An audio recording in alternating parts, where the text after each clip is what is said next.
Welcome back to Vikings Postgame Tonight. Jim Rich along with the superstar, former Viking long snapper Mike Morris, kind enough to join us this week. And Mike, we got a couple of key plays today. The Vikings defense, they hadn't been getting home the previous 5 games with the consistency that I think Ed Donatel wanted to see.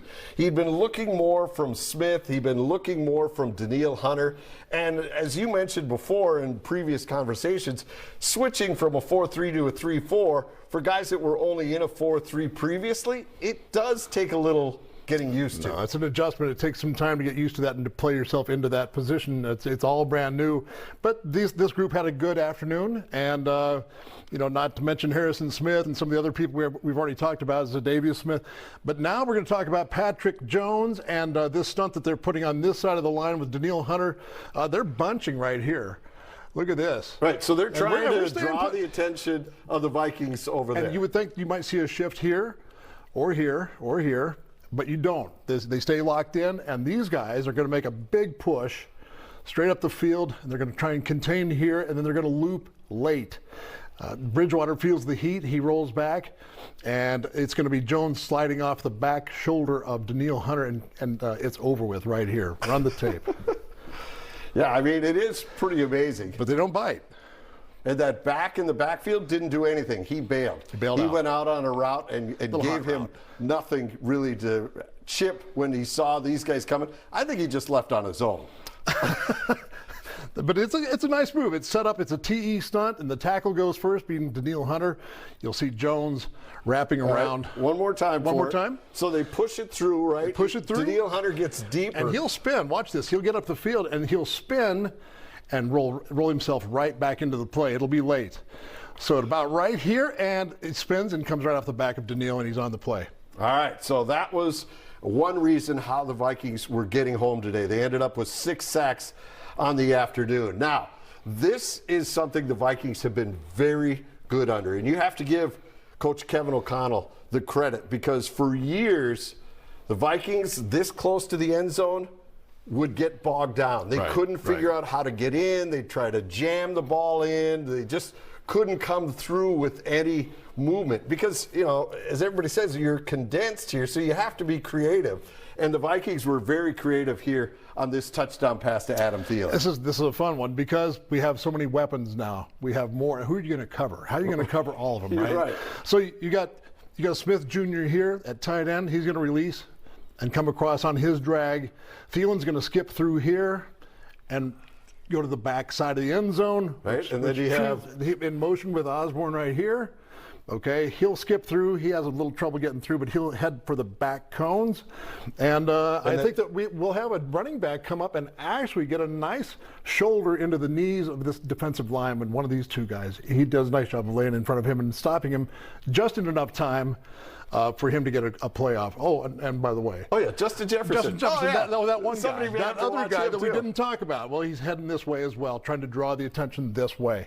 The play's going to be made back at the end zone. All right, and so what's the key of all this crossing? What are they trying to do here? I think they're trying to confuse who's got who. Like, who's going to take who if they come across, 2 across, 1 across. Well, you see this one's coming all the way across in Jefferson. You got a man in motion. So you got the double there. You got Smith. You got Thielen coming off the other side. With all that crossover, who's got who? If there's any question, well, I'll show you what happened. Right? That's what happens when it was a perfect pass. Actually, they stayed with Thielen really well. Yes. That ball had to be perfect, and it was. And the dance is, of course, signature of Justin Jefferson, but still. He shares it. Yeah, he does. He shares it with his teammates. But, you look at what the Vikings did here and how they've been able to give themselves more space in such a condensed area. But you got to watch Dalvin. This is my favorite part. Well, he's showing off for everyone down in Florida. He's trying to make a big play. He wants to be a hero. Who he has to block is a very big human being. Yeah, so why would you put a shoulder that sometimes is a bothersome for you? Why would you do that? Why would you just throw in there? Watch him here. So here, take that. Take his pins out. Take his pins out. He just lays down. Hey, and look what it does. The guy comes down to protect himself, and it stops him. And Cousins rolls out, and looks like a guy that's like royalty, wearing a lot of jewelry, and he doesn't have a plaid shirt pass. And because if he does not make this block, There's nobody there. Cousins is done. This play's over. There's Throw the timing no off. time for all the rest of To this clear out. take place because it's a long play. It sets up long. It But takes by some time. that stuff block, Dalvin, He's a hero. I mean, he said that, but that play worked because he picked that guy up. You're right. So is he going to be applauded in the running back room tomorrow when they look at this film? Yeah. Or is he going to be in a situation where they're going to go like, come on, Well, really? Really? I mean, look at here. I would say this: if you can come up in there and get something good across the legs of a defensive player legally, which he did do, it was above the knees. Yes, it was legal. And that's a good block. And if he takes him on up high, he's going to get driven back into the quarterback, and he knows that because he's outweighed by probably 100 pounds. So that's why he did it. And I think it was a good cut. It wasn't really a cut below the knees. It was above, but it stopped him. And that's good technique. Yeah. So you look at this team and how well they have done in the red zone. Do you give credit to Cousins understanding the new playbook? Do you give it to O'Connell taking all those things from the Rams playbook and saying, we're going to run these here? Because as we mentioned at the top of the segment when we first started looking at this play, how well the Vikings have done in these situations and not settling for 3.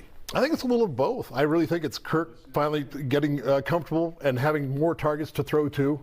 I think it's O'Connell with that playbook, but also an understanding of his quarterback. And I think he being a former quarterback himself in the NFL, I think he knows how to talk to Cousins, and I think they're both hitting it off, on a good page together, trying to learn this together.